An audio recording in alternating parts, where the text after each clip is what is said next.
بسم اللہ الرحمن الرحیم۔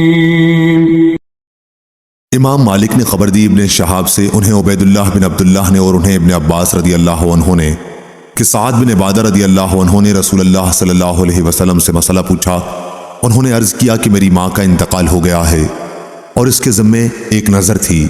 آپ صلی اللہ علیہ وسلم نے فرمایا کہ ان کی طرف سے نظر پوری کر دے۔ صحیح بخاری حدیث نمبر 2761۔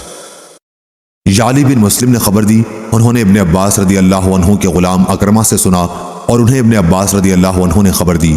کہ قبیلہ بنی سعادہ کے بھائی سعد بن عبادہ رضی اللہ عنہ کی ماں کا انتقال ہوا تو وہ ان کی خدمت میں حاضر نہیں تھے، بلکہ رسول اللہ صلی اللہ علیہ وسلم کے ساتھ غزوہ دومت الجندل میں شریک تھے۔ اس لیے وہ آن حضرت صلی اللہ علیہ وسلم کے پاس آئے اور عرض کیا، یا رسول اللہ صلی اللہ علیہ وسلم، میری والدہ کا انتقال ہو گیا ہے اور میں اس وقت موجود نہیں تھا، تو اگر میں ان کی طرف سے خیرات کروں تو انہیں اس کا فائدہ پہنچے گا؟ آپ صلی اللہ علیہ وسلم نے فرمایا کہ ہاں۔ سعد رضی اللہ عنہ نے اس پر کہا کہ میں آپ کو گواہ بناتا ہوں کہ میرا باغ مخراف نامی ان کی طرف سے خیرات ہے۔ صحیح بخاری حدیث نمبر 2762۔ شعیب نے خبر دی زہری سے کہ عروہ بن زبیر رضی اللہ عنہ ان سے حدیث بیان کرتے تھے۔ انہوں نے عائشہ رضی اللہ عنہا سے آیت وَإِنْ خِفْتُمْ أَلَّا تُقْسِطُوا فِي الْيَتَامَى فَانكِحُوا مَا طَابَ لَكُم مِّن نِّسَاءٍ، ترجمہ اوپر گزر چکا، کا مطلب پوچھا تو عائشہ رضی اللہ عنہا نے فرمایا کہ اس سے مراد وہ یتیم لڑکی ہے جو اپنے ولی کی زیر پرورش ہو، پھر ولی کے دل میں اس کا حسن اور اس کے مال کی طرف سے رغبت نکاح پیدا ہو جائے، مگر اس کم مہر پر جو ویسی لڑکیوں کا ہونا چاہیے، تو اس طرح نکاح کرنے سے روکا گیا۔ لیکن یہ کہ ولی ان کے ساتھ پورے مہر کی ادائیگی میں انصاف سے کام لیں تو نکاح کر سکتے ہیں، اور انہیں لڑکیوں کے سوا دوسری عورتوں سے نکاح کرنے کا حکم دیا گیا۔ عائشہ رضی اللہ عنہا نے بیان کیا کہ پھر لوگوں نے رسول اللہ صلی اللہ علیہ وسلم سے پوچھا تو اللہ عز و جل نے یہ آیت نازل فرمائی کہ آپ سے لوگ عورتوں کے متعلق پوچھتے ہیں، آپ کہہ دیں کہ اللہ تمہیں ان کے بارے میں ہدایت کرتا ہے۔ حضرت عائشہ رضی اللہ عنہا نے کہا کہ پھر اللہ تعالیٰ نے اس آیت میں بیان کر دیا کہ یتیم لڑکی اگر جمال اور مال والی ہو اور ان کے ولی ان سے نکاح کرنے کے خواہش مند ہوں لیکن پورا مہر دینے میں ان کے خاندان کے طریقوں کی پابندی نہ کر سکیں تو وہ ان سے نکاح مت کریں، جبکہ مال اور حسن کی کمی کی وجہ سے ان کی طرف انہیں کوئی رغبت نہ ہوتی ہو تو انہیں وہ چھوڑ دیتے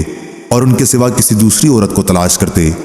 راوی نے کہا جس طرح ایسے لوگ رغبت نہ ہونے کی صورت میں ان یتیم لڑکیوں کو چھوڑ دیتے، اسی طرح ان کے لیے یہ بھی جائز نہیں کہ جب ان لڑکیوں کی طرف انہیں رغبت ہو تو ان کے پورے مہر کے معاملے میں اور ان کے حقوق ادا کرنے میں انصاف سے کام لیے بغیر ان سے نکاح کریں۔ صحیح بخاری حدیث نمبر 2763۔ بنو ہاشم کے غلام ابو سعید نے بیان کیا، ان سے صخر بن جویریہ نے بیان کیا نافع سے اور ان سے ابن عمر رضی اللہ عنہ نے کہ عمر رضی اللہ عنہ نے اپنی جائیداد رسول اللہ صلی اللہ علیہ وسلم کے زمانے میں وقف کر دی۔ اس جائیداد کا نام تمغ تھا اور یہ کھجور کا ایک باغ تھا۔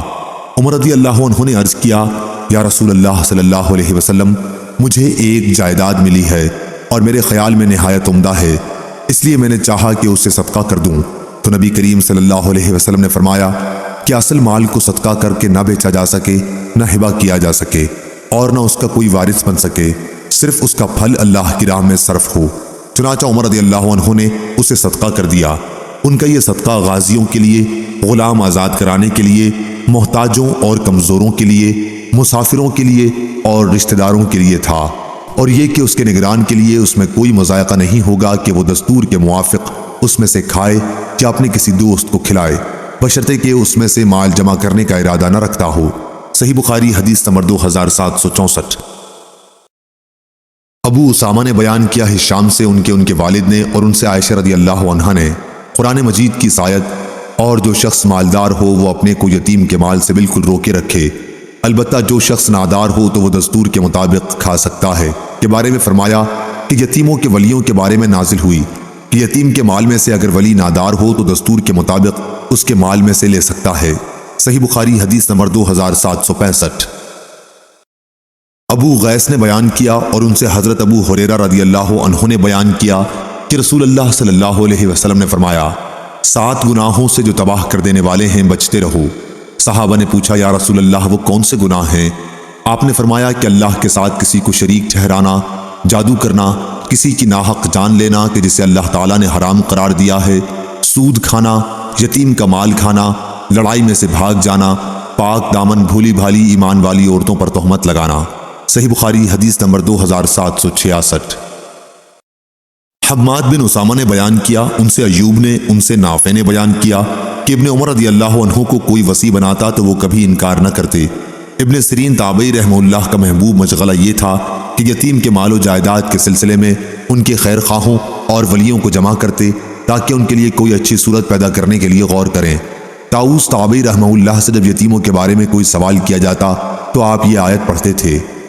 کہ اور اللہ فساد پیدا کرنے والے اور سنوارنے والے کو خوب جانتا ہے۔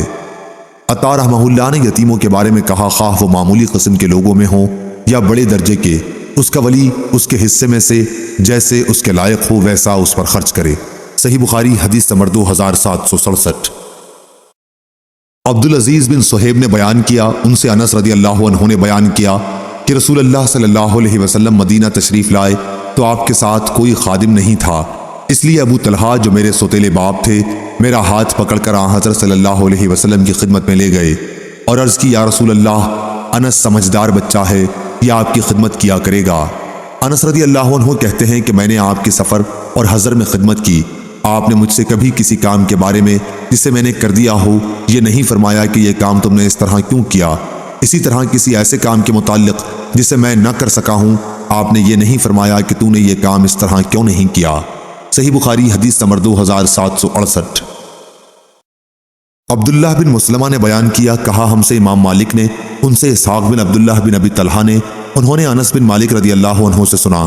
آپ رضی اللہ عنہ بیان کرتے تھے کہ ابو طلحہ رضی اللہ عنہ کھجور کے باغات کے اعتبار سے مدینے کے انصار میں سب سے بڑے مالدار تھے اور انہیں اپنے تمام مالوں میں مسجد نبوی کے سامنے بیرہا کا باغ سب سے زیادہ پسند تھا۔ خود نبی کریم صلی اللہ علیہ وسلم بھی اس باغ میں تشریف لے جاتے اور اس کا میٹھا پانی پیتے تھے۔ انس رضی اللہ عنہ نے بیان کیا کہ پھر جب یہ آیت نازل ہوئی، نیکی تم ہرگز نہیں حاصل کرو گے جب تک اپنے اس مال سے نہ خرچ کرو جو تمہیں پسند ہو، تو ابو طلحہ رضی اللہ عنہ اٹھے اور آ کر رسول اللہ صلی اللہ علیہ وسلم سے عرض کیا کہ یا رسول اللہ صلی اللہ علیہ وسلم، اللہ تعالیٰ فرماتا ہے کہ تم نیکی ہرگز نہیں حاصل کر سکو گے جب تک اپنے ان مالوں میں سے خرچ نہ کرو جو تمہیں زیادہ پسند ہو، اور میرے اموال میں مجھے سب سے زیادہ پسند بیرہا ہے اور یہ اللہ کے راستے میں صدقہ ہے، میں اللہ کی بارگاہ سے اس کی نیکی اور ذخیرہ آخرت ہونے کی امید رکھتا ہوں، آپ کو جہاں اللہ تعالیٰ بتائے اسے خرچ کریں۔ حضرت صلی اللہ علیہ وسلم نے فرمایا، شاباش، یہ تو بڑا فائدہ بخش مال ہے، یا آپ نے بجائے رابح کے رائح کہا۔ یہ شک عبداللہ بن مسلمہ راوی کو ہوا تھا، اور جو کچھ تم نے کہا میں نے سن لیا ہے، اور میرا خیال ہے کہ تم اسے اپنے ناتے والوں کو دے دو۔ ابو طلحہ نے عرض کیا، یا رسول اللہ صلی اللہ علیہ وسلم، میں ایسا ہی کروں گا۔ چنانچہ انہوں نے اپنے عزیزوں اور اپنے چچا کے لڑکوں میں تقسیم کر دیا۔